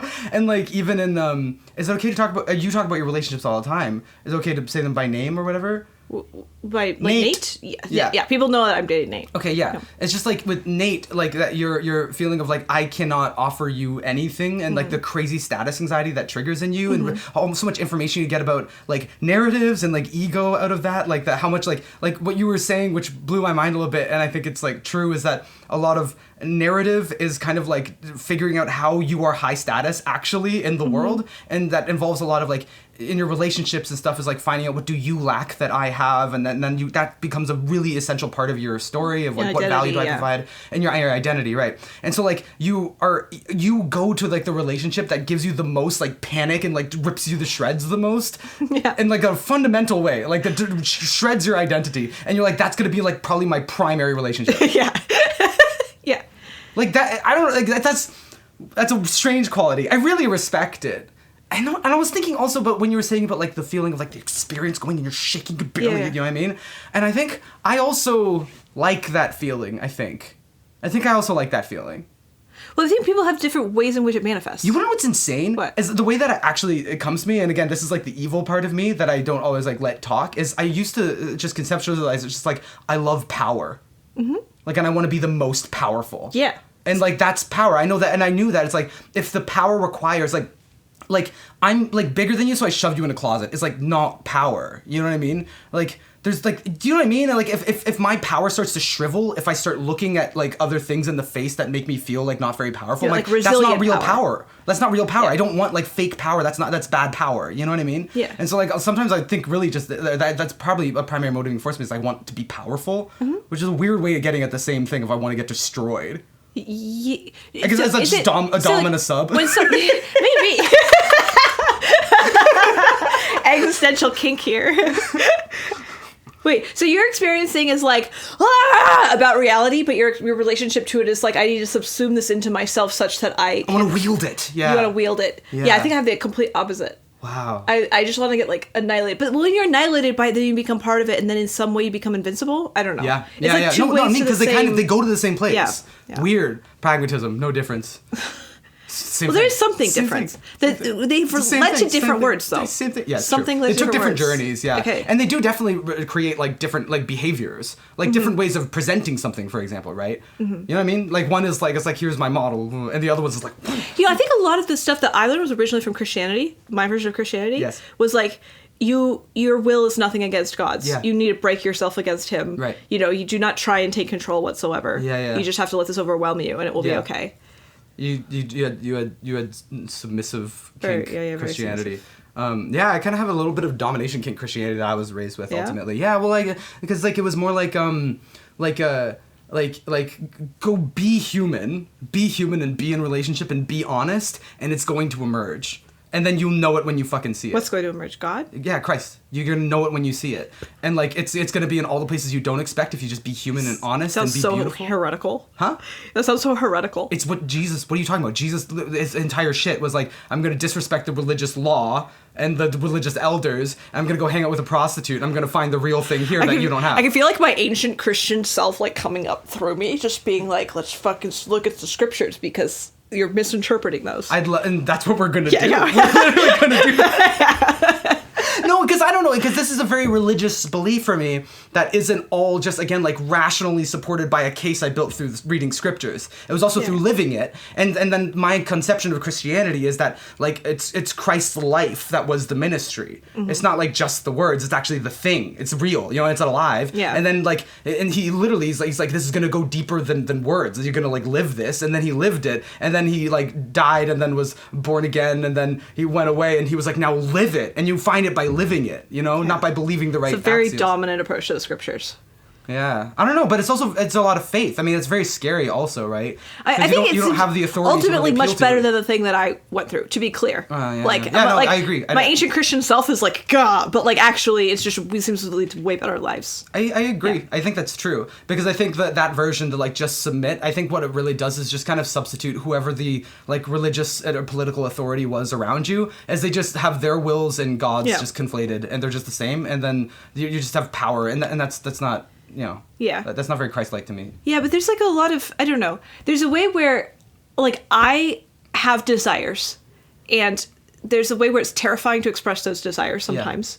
Yeah. But like, why? Because I'm like averse to like learning something about the way reality works, like to learn something about the way my desires interface with the world. Yeah. And like that terror is some sort of resistance. That terror is like a desire. Like I do not want to be the person that finds this out. Yeah. And that's like not being a very good sub, in my opinion. Yeah, makes sense. And I don't know. I'm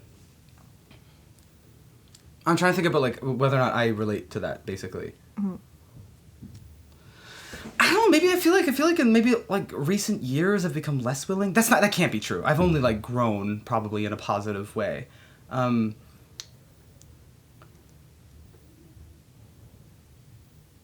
I think I'm curious. I think I'm still curious, and that like when I feel fear, I want to like lean into it and figure out what's in there. So I guess I relate. I think I relate to you on that. I think, except something I do caution people also against that I think is important. Is like sorry to bring up Jordan Peterson again, but like is that he has like a bit of an axiom where it's like there's like the Joseph Campbell thing where it's like follow your bliss. It's like follow beauty, like that wordless, like intuitive. It's like you follow beauty, and that's how you're gonna find, I don't know, everything meaningful in life. That's how you find the truth or something. And then like Jordan Peterson, he has like an old lecture. Actually, this was like when he was doing maps of meaning at Harvard, like in like the 90s. It was like there's a video of it where he goes, it was like it actually wasn't Campbell like follow your bliss. He was wrong. It's actually you have to go to the thing that scares you the most. That's where it is, you know. But like the problem is when you fetishize that. When you go like you have to keep going to the thing that scares you the most, I'm like that's when you become Jordan Peterson, right? It's like that's like I don't know, like doom scrolling. It's like everything that makes you uncomfortable and seems like unattractive, you start like going there, and it's like you actually also have to relax and find your peace and find joy. My sense is like it's like a warping of what that means or something. Like I think it's like really easy to get locked into some sensation of yourself where like going into what scares you fulfills an identity.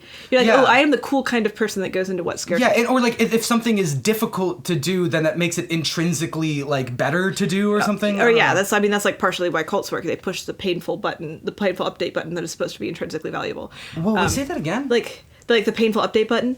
Like right. once I like they start to show you, well, this was difficult and this was hard and you got through it. So that feels like holy fuck. Yeah, like it's not worthwhile unless it's difficult. Right. Therefore, like if you're in a cult, I get to like have a lot of permission to do difficult things to you. And if you experience, oh no, this is hard, like then that's evidence that it's actually good. The meaningful thing, right? Okay, that makes sense. Yeah, so that makes a lot of sense. Yeah, and then also like on a cultural perspective, that's part of where I get worried about the sloganeering. It's like, and then if you start preaching, it's like go do the most difficult thing. Then I think that like it starts to turn into, and this is something that I don't like, is like you have like way more people than I think should be are kind of obsessed with like trans people. Yeah. When it's like pragmatically not relevant at all to like really most of our lives. Yeah. And I don't think that's good. I don't think everyone should be working on that problem just because it's like you don't understand it or like I'm like that problem would be better if there was less attention on it. Yeah. Just full yeah, stop. Strong agree.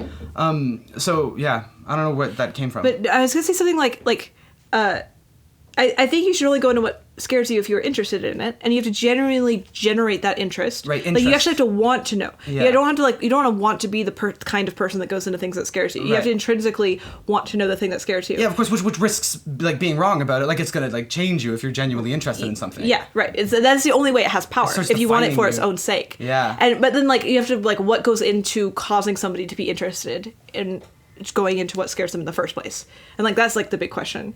What causes someone to be interested? Yeah, like for me, I think a lot of it, like I'm like a very like kill me kind of person. And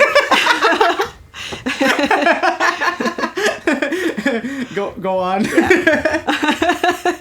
And I think a lot of that just comes from curiosity. It's just like I want to know. Yeah. I want to know, Yeah. and then if you just do that over and over and over, you find yourself like in the void, going like getting your flesh ripped off. I your like bones. clipped it in my brain like people clip like something on like Twitch or something. It's like I'm a very like kill me kind of person, and just I was like that 1 second I was in my brain just looking at it. I was like sorry, you keep talking. Just watching You repeat it. We could literally clip it. Oh, because it's content. Yeah, we're doing content. And you know what's good? I forgot. For a bit. That is good. Yeah. I was going to say something about that. What causes you to be interested? What and you're curiosity? like a kill me type person. And maybe there's something deep in the root of me that's like I want power, but I don't. But I also just want beauty. I think that's also the other thing is I think like I want like I've always been so obsessed with like the moment where it's like like you're really alive now. You know what I mean? I've tried to do it like to no success, but sometimes when I'm live streaming, I see what happens if I just go like, now the real podcast starts. It's the real one now. Just see if it works. It hasn't worked yet? It doesn't really do anything. Okay. Like we could, but I do something like that. You can't say it. Huh? You can't say No, it. you It's so can't hard say to make it. a You thing can't by say it. saying it. You can't say it most of the time, but you can sometimes invoke things by speaking them. That is true. But they have to be performed, right? I guess to use the language of like my like lecture, it's like that thing. Maybe it's just too intimate because you're describing thing exactly instead of you're like at a distance. You like perform it, like you bring it up. Yeah, you have multiple poetic. times in conversation. You have caused my body to start vibrating. Yeah, which is very nice. That's cool. Yeah. Does other people do that to you? It's much rarer. It's much. I think rarer? you've done it multiple times, and most of the time people do it like once on occasion on accident. Yeah. Cool. Yeah, it feels high Rock status. on. Yeah. Rock on, dude. I don't know if I like that. What was that? What is that? I feel like you made me really big and then you just made me really small. Yeah. It's the friendship. That's what friendship is.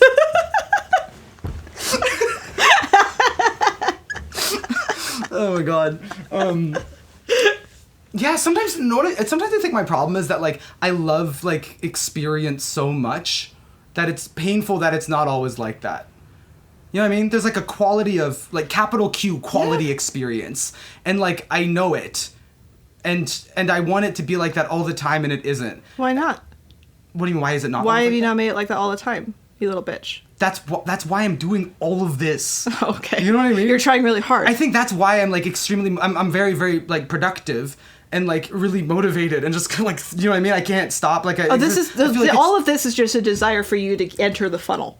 Yeah, I want to be in beauty, and I don't want me to be there, and I want it to be real. Oh, that's such an active relationship to it. I think like I have like a similar drive, but like a much more passive relationship to that. Really? Yeah. You're just like, let us like construct the world around it such that I begin like vibrating with it. Yeah. And then I have something like, how do I construct myself such that I begin vibrating with the world? And I think this is maybe less efficient. Less efficient? Yes. Maybe, yeah. Maybe, yeah. But you've been more successful? Why am I saying that? Quantification, I suppose. So I can think about quantification. I don't know. More followers, more money, more people, bigger, wider. That's why I keep kind of saying that. Like it's something that I don't know. Sometimes I feel like I've kneecapped myself quite a bit. Really? Yeah, How I don't know why.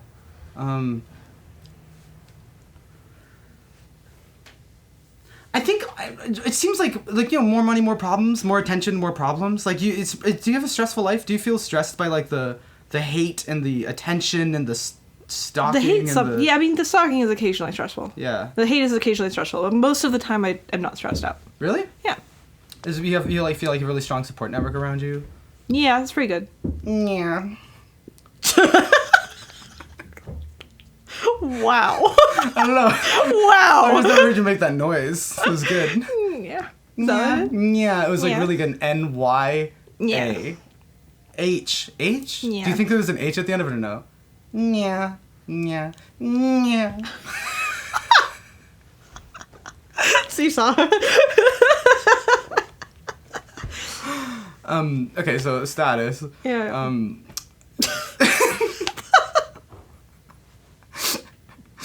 I don't Status, know. eh? What's up with that? I don't know what to do with it. I don't know if it's useful to talk to people about it.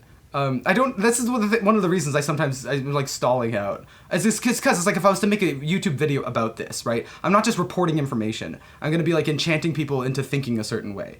Well, what do you want? Why is the world lacking due to this, to knowledge? Like, is there something that would make it better for them to know?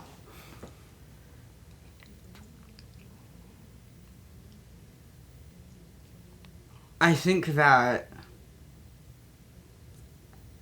this is such a good question. Fuck. Okay, sorry, I need to collect myself and think about that question. What's missing? Why are people fucking up? I know, that's what it quickly spiraled me out into Yeah. like all of that. It's like what do I want to see? Like how do Yeah. and it clearly is like the impulse is I want to experience like beauty more. And I want to experience the quality moment more, and I just want that and I want it for everyone else and for me because I feel like more is Okay, just so better. how is status interrupting people's ability to access beauty? Or like people's lack of awareness of status? I think that like you have to be moving through a sort of like comprehensible world. For some reason, the answer to me is like bringing me back to your experience when you like tried to play low status when you went to a place where you were famous and powerful, and how like when you try to play low status, you broke it. You know, broke the magic for them and maybe even for you. And that if you just accepted that relationship, then the magic starts coming. And this is why I started like kind of there's something like powerful, enchanting, and like really subsuming and like beautiful and exciting about like monarchy and about like hierarchy and about that, you know what I mean? Like there's something exciting about like for me, I'm trying to think what is the most like I'm trying to think D'Angelo I read passed away today, which is very sad, from a battle with cancer. Do you ever listen to D'Angelo? I don't think I've heard the name. White people. Homeschooled, Idaho. Homeschooled Idaho. Homeschooled Idaho and white. I don't know D'Angelo. That's awesome. I had a weird relationship when I was in college when people started asking me to sing like so one person asked me to sing a Van Morrison song, and I was like, okay, I don't know who that is, so I go and check it out, and then I said I don't know Van Morrison. They're like, what? And I sang a Pearl Jam song, and I was like, okay, I'll go figure out who Pearl Jam is, and listen to that. And they were like, what? So I was like, oh, there's a whole canon of like white people, iconic classic music that's at odds with the canon that like I learned, which wasn't necessarily, I don't know, I have a fucked up weird canon. But anyways, okay, sorry, that's just a thing. This is an anecdote. People's cultural history. I just realized I did not tell the person I have a call with that I will actually be on the call at 6, so you can continue. I just need to text them that I'm going to be there at 6. Yeah, do that. But let me see if I can subsume this into a thing, though, right? There's, because like this is, because, so here's a version of feeling like that high quality thing, like the real thing, and like the powerful thing, is if you're in like rock music, and if you're aware of what Pearl Jam is, and you're aware of like Pearl Jam's like cultural status, and you like revere it, and then you have that in you, and you like give that, and then you have that in you, and then you try to be that thing too, or something like that too, and then people are looking for like the next version of that, and and you want trying to create like this sort of like history and this arc, and who gets to be in the canon, and what's the story, and that's the thing that you kind of like bow before, and like really like fucking, you know what I mean? There's something about that. There's something about status that is important. Good. That's good, but that people are not doing. Yeah, like, so to take the poptimism thing, right? Like, and it's, okay, so this is so all over the place. I feel vulnerable. Of? I don't know. Okay. What I feel vulnerable about is when I'm doing this like really, really like thing, and I can't make it all make sense at the end, and I don't know that I can. If someone is with me that like can't like hear me and doesn't understand and gets lost, and they're like, I don't know what you're talking about anymore, then I feel deeply like alone and like I haven't done anything, and yeah. Does it work better if I'm like asking questions until I can understand? Yeah, for sure. Or and then like rephrasing things back to you. Joshua Citarella is really good at this. Did you notice this? I feel like he was. I just remember that you talked to him in that moment. But like when I talk to him and I do this, and then he's really good at like saying what you said back to you, but like in the cleanest way. And I'm like, oh my god, I make sense. He makes me feel like I make sense. It's such a good thing to give someone. Okay, so like so D'Angelo, I was going to say like when I listen to D'Angelo's like Black Messiah, the last album, when I listen to that, it's like I'm really like, I could never do this, and I love this, and I'm really like, again, like warming my hand, I'm like worshiping. It's like like, and this thing is this high status, like, and I'm like, and I'm like, so I love that feeling, right? I love giving that feeling to people. And so that seems like necessary to have that feeling sometimes, is to be able to have that shape. And then so you said like what's missing with the status thing. I feel like the poptimism thing is very similar to what social media has done, and I feel like it's a lot of sometimes where we're at in culture right now, is everyone's just building their own island. Is like no one is like something is actually more powerful than me. Everyone's like, so the poptimism thing is like everyone's subjective taste is like equally valid and somewhat arbitrary. It's like everyone and or in fact like the quantification is like the more people like something, the more valid it is. And that's a deeply profane way to figure. It's not there. You know what I mean? It's not that at all. It's like it's just like numbers. It's just like, that's why I say it's disenchanting or something, right? Yeah. Because you could just coldly lay that shit out. And then I think it's true because like people will not feel in history about Taylor Swift the way they felt about D'Angelo. It's just not going to be the case. Well, it seems like you're not arguing for stats, you're arguing for something like true, almost. Like this thing that you have with D'Angelo feels like very like visceral. It's just like a sense of worship. But Taylor Swift and everybody liking her, they're just a numbers thing. That is like almost literally like the definition of status. It's like everybody wants the thing that she has, in some sense. But that's not true, because there's different kinds of status. This is true. Because this is quantification. But it sounds like you're arguing for and then the like D'Angelo thing different... is this prestigious, this elite, like this really, like, you know what I mean? But it's the same thing wrapped up in different packages. So it sounds like there's like a way that you're relating to status in some way that's like unhealthy, and a way that relating to it that is good. Okay, I'm saying that that's my claim, basically. Is that there's the way that I'm interpreting what you're saying, yeah, is that there's like some way of relating to status that is like towards the good and the beautiful, yeah, right. And then some way of like relating to status where like the thing that is causing you to try to gain status is in fact worse, or like losing sight of something important. Maybe, because I think both of them are some ways of desiring to claim. Like when I experience a sensation of worship, a lot of it is like a sensation of envy. I'm like, you are so fantastic, and I would love to be that. Like, I want to know what it's like to be on the other side of, like, being able to give this to other people. Like, do you have this? Sometimes. Sometimes.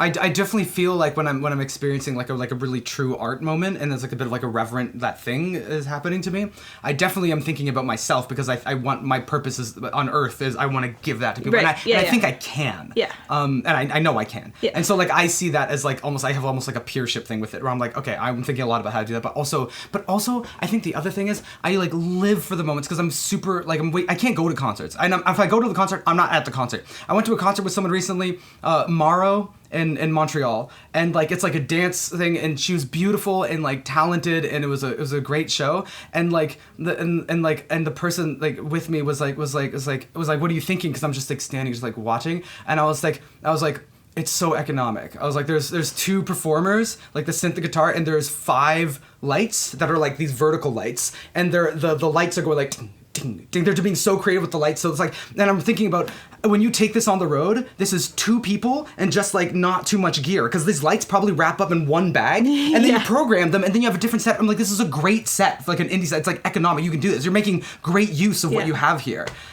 That's not deep enchantment. What I really live for, which is really rare, again, like really crushingly rare, is the moments where I stop thinking about that. I'm just like, oh my God, I'm just experiencing this. And that's very rare, but like that's what I want to be experiencing.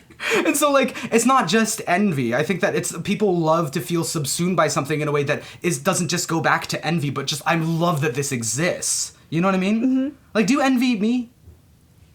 Some parts, like I would love to be able to make videos and talk in a charismatic way like you do. Yeah, but I don't. That's not the only sense of like whatever, like the fact that you can say which one of us is more high status means that it's in question. So it means that sometimes you will perceive me as like higher status, and you'll be like moments of that. And so like I imagine like there's moments of that though where it's like that's like just exciting for its own sake, like intrinsically, not just of how do I like knock the knees from under that, but like I'm just excited that this is here, like that. Yeah. Yeah. I'm not sure if I understand what you're saying, but I definitely know there have been moments where I just like am admiring you. Yeah. Just, and it's just like, oh, this is like a beautiful like expression of art, and I am like just absorbing the expression of art. Yeah, and IU as well. And that feels really lovely. Mostly in the feeling, actually. Well, actually, the thing when the admiration I have for you is the like the perfect interpenetration of the feeling and the thinking. You just do both 100% at the same time. Thanks. That's a talent, a gift. I'm trying to think of the word. It's unique. It's weird because it doesn't feel like doing it from the inside. I don't know. Do you like when I'm so like sort of like I had this was really concentrated at SlutCon because I had people coming up to me and telling me like how I changed their lives or whatever. Yeah, sure. And it's like weird because like, from the inside it's nothing. From the inside you're just like you're just thinking the things that you think normally. So I have like an album that I've been making for like a while, and like one of the components in it is like it's not fair. Like, it's because it's like, it's like you were just born. Yeah. You're anointed. Yeah. That's fucked up. Yeah. Because, like, I'm the same way. I'm doing the thing that's most natural to me. Yeah. I'm doing the thing that's the easiest to do in a way. It's like the thing I want to do. Yeah. You know? That's what I say is, like, I'm like sometimes I feel like I'm very undisciplined because I don't really do things I don't want to do. I'm just, like, morally lucky that I often feel like doing the dope fucking shit. You know what I mean? Yeah. And there's not fair. That's not fair. Right. And then I feel very confused. Like, I imagine what it's like to be born somebody very famous and powerful. Like, for example, Elon. Like, can you imagine, like, being in this body and being, like, the richest person on Earth? And be like, why did I end up in this thing? Like, the rare one. Do you have this? Yes. And I still don't know how to resolve. Nate, for some reason, does not have this bizarreness at all. He's like, thinks there's no question. But I have this all the time. I'm like, why am I the one that ended up in the one where everybody's coming to me and telling me that I'm cool? Well, the proper response, I think, is humility. Like, that's like the proper, it's like the dignified. I don't even like, know what that means. What do you mean? Like, is that wasn't in your control? That it's not through your power did you gain all of this. Like, you were just born like this. It could have been anybody. And so, like, you should have, like, deep gratitude for the things that are well up in you that this it feels like it's not about me. Instead of thinking, like, I did this, you know? Right, like, it feels like I am, like, a vessel. Like, I just, like, came together as a body around some sort of other thing that is going through me. That's true. But, like, why is this the eyes in it? Is this the eyes in it? I mean, that's just a crazy thought. Yeah. Like, that's just crazy. There will never, I have no answer to this. Like, why this mean? No, I can't. That's no, of course I can't. But like I immediately go to like what the proper response is, especially because you mentioned the name like Elon Musk, and I think that's the response when you're like it's because I'm me. It's because there's sense to the world and I played the game correctly and I'm good and I have the things, and like you think of them as my possessions or something. And I feel like that is like I think that you can see that sort of like pattern of belief within someone like Elon Musk. Obviously like Donald Trump, obviously. He doesn't perceive of like the magnetic power and like the he doesn't perceive it's like a gift from God. It's like, no, it's me, motherfucker. I did this. I did, you know what I mean? But there's got to be some of them, like, is this why he believes in simulation theory? What? Like simulation, like the world is a simulation or something. Like, I think if I ended up something like Elon Musk, I would probably be like, is the world a simulation? Like, it just seems so unlikely. But you mean like it's your conclusion is again, instead of like a gratitude and humility and sort of like feeling of obligation like to the world. Also, instead you're like I'm so good and I'm winning this game so hard. I probably built this game. Well, I don't know if you're the one that built it, right? But like, what if, you know, the experience of what if this is a dream and it's just like necessary that as the dreamer that you are the central character and that is the best one? I don't know if this makes sense. But so this is again. I really do think. So when I said like I built it, I wasn't misunderstanding you. I was actually taking it. I intuitively, emotionally, I just took it a few farther steps. I really think this is kind of the conclusion of that way of moving through. Yeah. The world. Because like because what you say like okay, so if it's not, so what's the alternative? It's like, so this is a simulation because like I can't believe I'm experiencing all this. Probably everyone's secretly experiencing this. Something like that. Yeah. I know, but like what that means is like, so in this reality, everything that's beneath you, it's like, yeah, you should be there. You know what I mean? It's like, it's by design. It's like, because people like, oh, but everyone's like, living in their secret paradise. It's so narcissistic. Like, it's unbelievable. Like, no, it's not true. What are you talking about? I'm not Elon though. And it seems like correct that I'm not Elon. Like, I should not be Elon. Okay, you mean in terms of what, power, or just being that person? Just like I don't know. I don't even know. Well, you're not Elon. If you were Elon, you couldn't be creating this kingdom that you're creating of like this. Yeah, this you couldn't be adding all this value. Ultimately, I'm actually a solipsist, and I don't believe any of this is real. Really? Fundamentally, yeah. But if we're getting into consciousness, you're like, wrong. that's when that comes up. Yeah, of course. I'm real. Of course, the dream would say that. I'm real. Look at me. Yeah, they're very realistic. Don't tell me I'm not real. I'm real. You're extremely realistic. I am real, and you are too. I mean, to be fair, this character is just as real as that character, so. But that's like woo-woo town. I don't like it.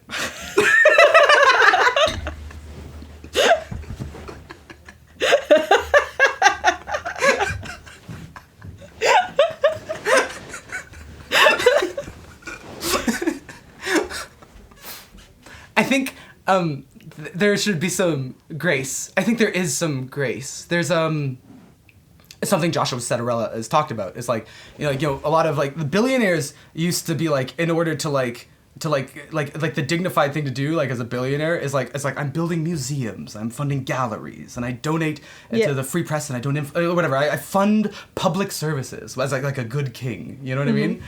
There's a sense of like obligation, responsibility, and like you can rationalize that as being like due to like the cultural consensus and at the time, it's like that's me protecting my status, like kind of chimpanzee type things. I have to make sure the exchange. People are not so mad at me that they cut off my head type thing, and so that's fine. You can make that profane sort of creation of it, but then I also think you can think of like just the sacred shape of like the mythological thing of like I think this is the sacred version of it, is like why am I me? Like why is all this happening? Why is this in me? Why is this all happening in me? And like this is so crazy because I have this like high status and like these whatever powers or something, and people are telling me I'm so cool or whatever. And then it's like, well, it could have been anybody. Like I'm not in charge of this. Like I'm just a vessel for this thing, and so I gotta like take up my cross. You know what I mean? And like use this and like give it back to everybody else. Like that's what you have to do, is use this for people's good instead of like just think this is mine. This is how you think about yourself? I think this is the right way to think. I think it's the right way to think. It's how you should feel, and I think you do. Do you? I don't know. I don't know either. I definitely feel some kind of Jesus thing, like in the Jesus narrative, which is, you know, the beautiful thing is self-sacrifice out of love. Yeah. Or like rather like the compulsive thing is in some way. But I don't know if that's the same thing. Well, I think the Jesus thing was that like is that the people that were waiting for Jesus were waiting for a warrior to like gain them political power and to like conquer and to like accrue it, you know what I mean? And then instead he just like died and gave it all out. He just like leaked out all of the power. Yeah, my conception of Jesus is different. I was thinking about the sense of like coming to cleanse your sins. Really? You know, Wait, what do you mean? You know, what Jesus came to cleanse your sins? Yeah. I am confused at the face you are making in response to that sentence. Why? It's just... Jesus came to wash away your sins? Yeah, like, for he's all I know, the world... I know the phrase, of course. Okay. Yeah. Yeah. And, But to me, it's like that the notable part about for he so loved the world. Yeah, and I'm like, the eternal life thing is the thing that I think about. Like, not the sins, not the negative thing of washing away sins, but the... Maybe, yeah. I mean, like, whatever. Like, I at least I have, for me, like, my mythological spiritual experience has come from this sort of very sacred act of, like, I loved you so much that I'm going to, like, self-dissolve and, like... And my personal twist on this is, like, a demonstration. It's like I'm demonstrating this sort of, like, self-dissolution in response to the ways in which you hate yourself to show that there is, like, some sort of absolute acceptance. Yeah. And that feels like the thing that draws me. That's and like this is why, by the way, there's, like, the rationalists some of them are Christian when they read, like, Richard Rohr's Universal Christ. Ex-Christian, but yeah. Huh? There's a lot of ex-Christian. No, Christian. Remember okay, whatever. I think that you'd be surprised. There's a lot of Christians in the thing. Like, I was talking to other people at least. There are a lot in. I would say actual rationality has very few Christians, but there's adjacent circles that have a lot. Well, that's the conceptual connection for sure, right? It's the like, I'm demonstrating the self-sacrifice that gets you eternal life is like the same thing as like the throwing yourself upon the rocks of like truth and like knowing that. Yeah. But anyways, whatever. And that's like a big thing for me because like I was coming out of Christianity and I was feeling really like really burned by it. And then I went and started doing a lot of acid and I was like, oh, like there was something in that is here too, and it is something like. Just like a dissolution in infinite love in some way. Yeah. I don't know. That's my thing that I'm into or whatever. Anyways, I think that I think do you feel that you like are like giving yourself away for people's benefit? Do you feel like you help people? I think people tell me I help them. The polls have come back. Profane. I really like do a you bunch of believe? profane shit. And you were like, I did a survey. I think I used to be 100% sacred, and then now I'm like, fuck that shit. Yeah, it's really it's interesting. It's so cool. Sorry, I was just disrupting. What was the question? Have I helped you? Yeah, I definitely help people. And do you want to? Yes. And you believe that what you were doing is the optimal, like the way you're living is the optimal way to help people. It brings me joy. It brings you joy, and you think it brings joy to others, or that it brings me joy to imagine that I've helped others. Okay. And do you try it? Do you like when you're writing like a Substack piece or doing a survey? Are you thinking that like? Do you ever think that like your joy comes at the expense of other people's pain? I sometimes like other people's pain. No. Do you think that your joy, like when you do things that bring you joy, that might be like axiomatically, like diametrically opposed to other people finding their joy? Like being a slut and then people are angry? Yeah, sure. Like maybe like you being a slut. Sorry, that felt weird coming out of my mouth because I don't talk like that. But but that like you being a slut is like, I don't know. I guess I'm wondering. I'm kind of wondering if you think that it's like, if like the people who hate that you're being a slut, and want you to stop being a slut, that if their lives would actually be better if you were forced to stop being a slut. Do you think that? Well, I don't know what even better means because like there's a thing where it's like more joy and more truth. I don't know. I think probably if they got transported to a beautiful paradise full of monogamy, they would probably be happier. But is that better though? Is it actually better? Well, I don't know what better means. I don't know. There's something. It's something that gets the truth starts showing up when I'm thinking that. I do think that there is a thing where people feel like more fundamentally okay if they can accept a greater number of things. Yeah. And I think that likely my presence is probably pushing in the direction of being fundamentally okay in the sense that if they want to accept reality, they also have to accept me. I agree. Also because I think you're like literally like a reality accepting machine. Mm-hmm. And that's like what you're pouring out into the universe. And I think that's a good thing. Like for others and for yourself, right? Yeah. I think that it's non-dual. Like you're like your interests and the universe interests are like aligned. Yeah. I think that. Yeah. Thank you. You're welcome. I really feel passionate about compliment? that. Yes? What was it not? No, it wasn't. It certainly wasn't an insult. But you were not like intending for it to be flattery. I don't know. Yeah. But this feels like so core to my thing. I feel like when I was very young, I was like, oh my God, this is my mission in life. Everything around me is centered around this. And then everything that I have done and who I am online and the things that I've built are in some way manifestations of this thing. Yeah. And I love that feeling of coherence. Yeah. So, and there's something about that, like, that's like the kind of like personal coherence or something, like personal cosmic like coherence. And there's something about the status thing that I think can create like social coherence in a way that is also beautiful and like kind of reciprocal and like organized. Well, and one thing about the status thing is it feels inherently unstable. Like part of the nature of status is that you're always like looking for a way to sort of raise your own. So like I agree, and then like these moments of stability where like sometimes it like locks in. It's like I think these are the beautiful moments. I'm okay with it being unstable. So I guess I have a sense of like the reason I care about the status thing is I think it's like almost like maximally unstable in like a negative way right now in culture, in society, or something. Yeah. Something like that. Well, I'm talking slightly more because I think I have to go in a minute. Yeah, or so. totally. We can but try like, to wrap up. but I think it feels like very similar to like intimacy and seduction and like whatever. Yeah. Like there's a way where it's like the movement is really fun, and then when you get to like a stable configuration, it's like there's something very nice about that too. But also, I don't know, people get bored. For sure. I think like, and now I guess it gets to like I'll talk about like what like Byung-Chul Han and like who's the immediacy Kornbluh, Professor Kornbluh. Is that like the feeling where it's always flowing, and this is very much like in our information and like phone and whatever is happening in culture. It's like always churning, flowing, always, instead of like having like we go in, we go out. You know what I mean? Like stable. Yeah. Stable, and that's majestic. You get to like wonder at it, and then now it's boring, so we're gonna move around. Is like I feel like we're just only moving. Yeah. And like there's no. And that's what I'm trying to make happen, I guess. I do think you could make a pretty good argument for saying like especially in modern culture, especially the internet has caused like significantly more fluctuations in status. Well, I think it's actually been increasing ever since the 17th century. That seems plausible. I would like to hear your argument for this, but also I kind of have to go. Yeah, let's go.